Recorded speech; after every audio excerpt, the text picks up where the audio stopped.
Pat Cummins T20 ఆడే విధానాన్ని మార్చేసిన captain, డౌన్ఫాల్లో ఉన్న ఎస్ఆర్హెచ్ని డామినేట్ చేసేలాగా చేసిన కెప్టెన్, తన బలహీనతను బలంగా మార్చుకున్న కెప్టెన్ ప్యాట్ కమిన్స్ గురించి, ప్యాట్ కమిన్స్ లైఫ్ స్టోరీ గురించి మనం ఈ వీడియోలో తెలుసుకుంటాం.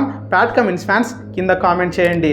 ఇంకా ఈ ఛానల్కి ఎవరైనా కొత్త వస్తే తప్పకుండా లైక్ చేయండి, అలానే సబ్స్క్రైబ్ చేసి జీటీ ఫ్యామిలీలో జాయిన్ అవ్వండి. మనం ఇంకా టాపిక్లోకి వెళ్దాం. ప్యాట్ కమిన్స్ 1993 మే 8న ఆస్ట్రేలియాలోని వెస్ట్ మెడ్లో జన్మించాడు. ప్యాట్ కమిన్స్ పూర్తి పేరు ప్యాట్రిక్ జేమ్స్ కమిన్స్. కమిన్స్ వాళ్ళ తల్లి పేరు మరియా కమిన్స్, తండ్రి పేరు పీటర్ కమిన్స్. ఈయన ఇన్ఫర్మేషన్ టెక్నాలజీలో వర్క్ చేసేవారు. ఇంకా ప్యాట్ కమిన్స్కి 2 బ్రదర్స్, 2 సిస్టర్స్. ప్యాట్ కమిన్స్తో కలిపి వీళ్ళు మొత్తం 5 మంది. ప్యాట్ కమిన్స్ 3 ఏళ్ళు ఉన్నప్పుడు ఒకరోజు ఆడుకుంటూ డోర్ సందులో వేలు పెట్టాడు. అప్పుడు తన సిస్టర్ ఫాస్ట్గా డోర్ వేసింది. అప్పుడు తన రైట్ హ్యాండ్ మిడిల్ ఫింగర్ పై భాగం కట్ అయిపోయింది. ప్యాట్ కమిన్స్ సిడ్నీ దగ్గరలోని మౌంట్ రివర్ అనే ప్రాంతంలో పెరిగాడు. ప్యాట్ కమిన్స్ తన బ్రదర్స్తో కలిసి క్రికెట్ ఆడేవాడు. తన ఇంటి వెనకాల ఫింగర్ పోయిన హ్యాండ్తోనే ఫాస్ట్ బౌలింగ్ చేసేవాడు, బ్యాటింగ్ కూడా చేసేవాడు. అలానే ప్యాట్ కమిన్స్కి రఫ్బీ అంటే చాలా ఇష్టం. తన స్కూల్లో ఉన్నప్పుడు తన స్కూల్ తరపున రఫ్బీ ఆడేవాడు. అలానే చిన్నప్పటి నుంచి ప్యాట్ కమిన్స్ క్రికెట్ ఎక్కువ ఆడడం వల్ల కమిన్స్కి క్రికెట్ మీద ఇష్టం చాలా పెరిగింది. Pat Cummins Glen Brooks Blaxland అనే క్రికెట్ క్లబ్ తరపున జూనియర్ క్రికెట్ ఆడేవాడు. తర్వాత 2010లో తాను 16-17 ఇయర్స్ ఉన్నప్పుడు first grade cricket Penrith district cricket club తరపున ఆడేవాడు. దీని తర్వాత అండర్ 17కి సెలెక్ట్ అయి న్యూ సౌత్ వేల్స్ తరపున ఆడి అండర్ 19కి సెలెక్ట్ అయ్యాడు. అక్కడ కూడా అందరికన్నా వేగంగా బౌలింగ్ చేసి మంచి పేరు తెచ్చుకున్నాడు. నెక్స్ట్ 2011లో కేఎఫ్సి టీ20 బిగ్ బ్యాష్లో Pat Cummins New South Wales తరపున ఆడిన ఫస్ట్ మ్యాచ్లోనే 4 ఓవర్స్లో 3 వికెట్స్ తీసి 29 రన్స్ ఇచ్చాడు. ఇంకా సెమీఫైనల్స్లో అయితే 4 ఓవర్స్లో 4 వికెట్స్ తీసి కేవలం 16 రన్స్ మాత్రమే ఇచ్చాడు. ఆ సీజన్లో 6 మ్యాచెస్ ఆడి 11 వికెట్స్ తీశాడు. అలా బిగ్ బ్యాష్లో మంచి పర్ఫార్మెన్స్ ఇచ్చాడు. దానితో ప్యాట్ కమిన్స్కి ఆస్ట్రేలియన్ క్రికెట్ కాంట్రాక్ట్ వచ్చింది. 2011 అక్టోబర్ 13న టీ20 ఇంటర్నేషనల్ క్రికెట్లో డెబ్యూ చేశాడు, ఆస్ట్రేలియా వర్సెస్ సౌత్ ఆఫ్రికా మ్యాచ్లో. అప్పుడు తన ఏజ్ జస్ట్ 18 ఇయర్సే. అలా తను డెబ్యూ చేసిన మ్యాచ్లోనే 4 ఓవర్స్ వేసి 3 వికెట్స్ తీసుకున్నాడు. జస్ట్ 25 రన్స్ మాత్రమే ఇచ్చాడు. నెక్స్ట్ అదే ఇయర్ 2011 అక్టోబర్ 19న ఓడిఐలో కూడా డెబ్యూ చేశాడు సౌత్ ఆఫ్రికాకి అగెనిస్ట్గా. అందులో 3 ఓవర్లు బౌలింగ్ చేసి 3 వికెట్లు తీసుకొని కేవలం 28 రన్లు మాత్రమే ఇచ్చాడు. దానితో కమిన్స్ పర్ఫార్మెన్స్కి అందరు ఇంప్రెస్ అయ్యారు. నెక్స్ట్ 2011 నవంబర్ 17న మళ్ళీ సౌత్ ఆఫ్రికాకి అగెనిస్ట్గానే టెస్ట్ క్రికెట్లో డెబ్యూ చేశాడు. ఫస్ట్ ఇన్నింగ్స్లో ఒకటే వికెట్ తీసి 38 రన్స్ ఇచ్చాడు. సెకండ్ ఇన్నింగ్స్లో అయితే 6 వికెట్స్ తీసి 79 రన్స్ ఇచ్చాడు. మామూలుగా కాదు, నెక్స్ట్ లెవెల్ పర్ఫార్మెన్స్ ఇచ్చి ప్లేయర్ ఆఫ్ ద మ్యాచ్గా నిలిచాడు. అలా ప్యాట్ కమిన్స్ ఆల్ ఫార్మాట్స్లో అవుట్ స్టాండింగ్ పర్ఫార్మెన్స్ ఇస్తూ వచ్చాడు. అప్పుడు ప్యాట్ కమిన్స్ పేరు ఆస్ట్రేలియా క్రికెట్ వాళ్ళలో రీసౌండ్ వచ్చేలా వినిపించింది. తర్వాత సెకండ్ టెస్ట్ మ్యాచ్లో అంత బాగుందనుకున్న టైంలో ప్యాట్ కమిన్స్కి బ్యాక్ స్ట్రెస్ ఫ్రాక్చర్ అయ్యింది. అంటే ప్యాట్ కమిన్స్ ఫాస్ట్ బౌలింగ్ చేస్తాడు కదా, దానివల్ల తన వెన్నుపూస మీద బాగా స్ట్రెస్ పడి ఇంజురీ అయింది. ఈ ఇంజురీ వల్ల ప్యాట్ కమిన్స్ కొన్ని రోజులు టీ20కి, ఓడిఐకి దూరం అయ్యాడు. టెస్ట్ క్రికెట్కి అయితే 5 ఇయర్స్ దూరం అయ్యాడు. అంటే 2011 నుంచి 2017 వరకు ప్యాట్ కమిన్స్ ఒక్క టెస్ట్ మ్యాచ్ కూడా ఆడలేదు. ఈ ఇంజురీ నుంచి రికవర్ అవుతూ తన స్టడీస్ని కంటిన్యూ చేశాడు. సిడ్నీలోని యూనివర్సిటీ ఆఫ్ టెక్నాలజీ నుంచి బ్యాచిలర్ ఆఫ్ బిజినెస్ డిగ్రీని కంప్లీట్ చేశాడు. ఇంకొక సైడ్ ఇదే టైంలో అంటే 2014లో కేకేఆర్ ప్యాట్ కమిన్స్ని 1 crore తీసుకుంది. డెబ్యూ చేసిన ఫస్ట్ మ్యాచ్లోనే స్మిత్ని ప్యాట్ కమిన్స్ క్లీన్ బౌల్ చేశాడు. అలా 4 ఓవర్స్లో 1 వికెట్ తీసి 29 రన్స్ ఇచ్చాడు. అలా కేకేఆర్ తరపున 2014 నుంచి 2015 వరకు ఆడాడు. 2016లో ఐపీఎల్ మొత్తానికి ఆడలేదు ఇంజురీ వల్ల. మళ్ళీ 2017లో ఢిల్లీ డేర్ డెవిల్స్ ప్యాట్ కమిన్స్ని 4.50 CRకి తీసుకుంది.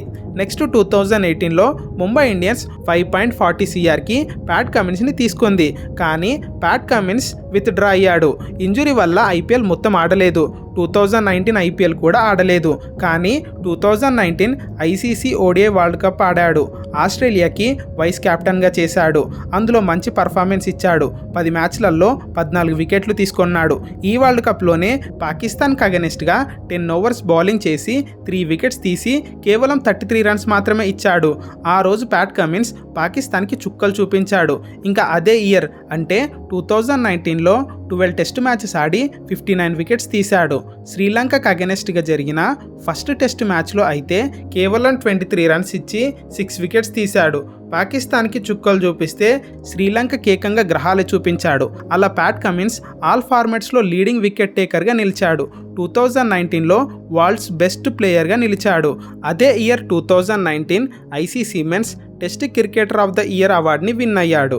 ప్యాట్ కమిన్స్కి మిడిల్ ఫింగర్ కట్ అయింది కదా, అదే ప్యాట్ కమిన్స్కి అడ్వాంటేజ్ అయింది. ఆ కట్ అయిన హ్యాండ్తోనే బౌలింగ్ చేయడం వల్ల మంచి సీమ్ మూమెంట్ వచ్చేది న్యాచురల్గా.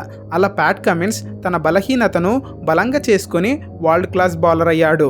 దీనివల్ల 2021లో ఆస్ట్రేలియా టెస్ట్ క్రికెట్ టీంకి కెప్టెన్ అయ్యాడు. నెక్స్ట్ ఓడిఐ ఫార్మేట్కి 2022లో కెప్టెన్ అయ్యాడు.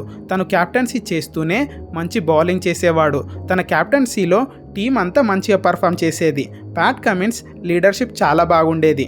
అలానే 2022 ఐపీఎల్లో కేకేఆర్ తరపున ఆడాడు.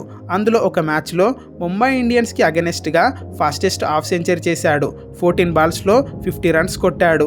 మామూలుగా కాదు, నెక్స్ట్ లెవెల్ బ్యాటింగ్ చేశాడు. తర్వాత 2023 వరల్డ్ టెస్ట్ ఛాంపియన్షిప్ వచ్చింది. అందులో ఆస్ట్రేలియా ప్యాట్ కమిన్స్ కెప్టెన్సీలో మంచిగా పర్ఫామ్ చేసి మన ఇండియాను ఓడించి WTC విన్ అయింది. అదే ఇయర్ ఓడిఐ వరల్డ్ కప్ వచ్చింది. మన ఇండియా ఫైనల్కి వెళ్ళింది, ఆస్ట్రేలియా ఫైనల్కి వెళ్ళింది. ఫైనల్లో ఏమైందో మనకందరికీ తెలుసు. మన ఇండియా అంతా మంచిగా ఆడి ఫైనల్లో పర్ఫామ్ చేయలేదు.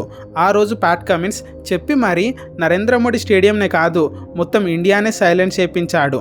ఆ వరల్డ్ కప్లో ప్యాట్ కమిన్స్ మొత్తం 11 మ్యాచెస్ ఆడి 15 వికెట్స్ తీసుకున్నాడు. ఓడిఐ వరల్డ్ కప్ విన్ అయ్యాడు. మళ్ళీ 2023 ఐపీఎల్ ఆడలేదు ఇంజురీ వల్ల. ఆ టైంలో అంటే 2021, 2022, 2023లో మన SRH ఎక్కడో టేబుల్ బాటంలో ఉండేది. అప్పుడే వచ్చాడు ప్యాట్ కమిన్స్. ఎక్కడో ఉన్న టీంని ఎక్కడికో తీసుకెళ్లాడు తన కెప్టెన్సీతో. అసలు ఏమైందంటే 2022 ఐపీఎల్ తర్వాత కేకేఆర్ ప్యాట్ కమిన్స్ని రిలీజ్ చేసింది. 2023లో ప్యాట్ కమిన్స్ ఐపీఎల్ మొత్తానికి ఆడలేదు. మళ్ళీ 2024లో ప్యాట్ కమిన్స్ని SRH 20.50 CRకి తీసుకుంది. ఇక్కడ నుంచి స్టార్ట్ అయింది. ప్యాట్ కమిన్స్ SRHలోకి వచ్చాడు. ప్లేయర్స్కి ఒకటే చెప్పాడు, డిఫెన్స్ కాదు డామినేట్ చేయమని. నువ్వు ఫాస్ట్గా అవుట్ అయినా పర్లేదు, కానీ అటాక్ చేస్తూ అవుట్ అవ్వాలని చెప్పాడు. అలా T20 ఆడే విధానాన్ని మార్చేశాడు. ప్యాట్ కమిన్స్ కెప్టెన్సీలో SRH 266, 277, 287 ఇంత పెద్ద పెద్ద స్కోర్లని బోర్డు మీద పెట్టేది. SRH వస్తుందంటే ప్రతి ఒక్క టీం భయపడేది. అలాంటి brand of cricket SRH team ఆడేది. అలా 2024లో SRH ఫైనల్ వరకు వెళ్ళింది, కానీ ఫైనల్లో కేకేఆర్ విన్ అయింది. మళ్ళీ 2025 ఐపీఎల్లో కూడా అదే ఇంటెంట్తో ఆడారు. ఆడిన ఫస్ట్ మ్యాచ్లోనే 286 రన్స్ కొట్టారు. తర్వాత కాస్త తడబడ్డారు, కానీ సెట్ అయ్యారు. అంతలో సీజన్ అయిపోయింది. మళ్ళీ ఈ 2026 ఐపీఎల్లో ఫస్ట్లో కొన్ని మ్యాచెస్లో తడబడ్డారు. బికాస్ ప్యాట్ కమిన్స్ కొన్ని మ్యాచెస్ ఆడలేదు. కానీ ఇషాన్ కిషన్ మంచిగా కెప్టెన్సీ చేశాడు. తన కెప్టెన్సీలో SRH కొన్ని మ్యాచెస్ కూడా విన్ అయింది. మళ్ళీ ఇప్పుడు ప్యాట్ కమిన్స్ టీంలోకి వచ్చాడు. టీం అంతా ఫామ్లో ఉంది. SRH ప్యాట్ కమిన్స్ కెప్టెన్సీలో కప్పు కొడుతుందంటారా లేదా? కింద కామెంట్ చేయండి. ఏది ఏమైనా కానీ ప్యాట్ కమిన్స్ ఒక గ్రేట్ కెప్టెన్. 2 ఐసీసీ ట్రోఫీలు విన్ అయ్యాడు. ఎక్కడో ఉన్న SRHని మళ్ళీ ఎక్కడికో తీసుకెళ్లాడు. ప్యాట్ కమిన్స్ 2022 ఆగస్టులో బెక్కీ బోస్టన్ని పెళ్లి చేసుకున్నాడు. ఈమె ఒక ఇంటీరియర్ డిజైనర్. వీళ్ళకి ఒక కొడుకు, ఒక కూతురుంది. ప్యాట్ కమిన్స్ లైఫ్ మనకందరికి ఒకటి నేర్పుతుంది, మనకున్న బలహీనతను బలంగా మార్చుకొని ముందుకు సాగమని. ఈ వీడియో కనుక మీకు ఇన్ఫర్మేటివ్గా అనిపిస్తే మీ ఫ్యామిలీ అండ్ ఫ్రెండ్స్కి ఈ వీడియోని షేర్ చేయండి. మా ఇన్ఫర్మేషన్ కనుక మీకు నచ్చినట్లయితే తప్పకుండా లైక్, షేర్, సబ్స్క్రైబ్ చేయడం మాత్రం మర్చిపోకండి. మళ్ళీ ఒక మంచి వీడియోతో మళ్ళీ మీ ముందుకు వస్తా.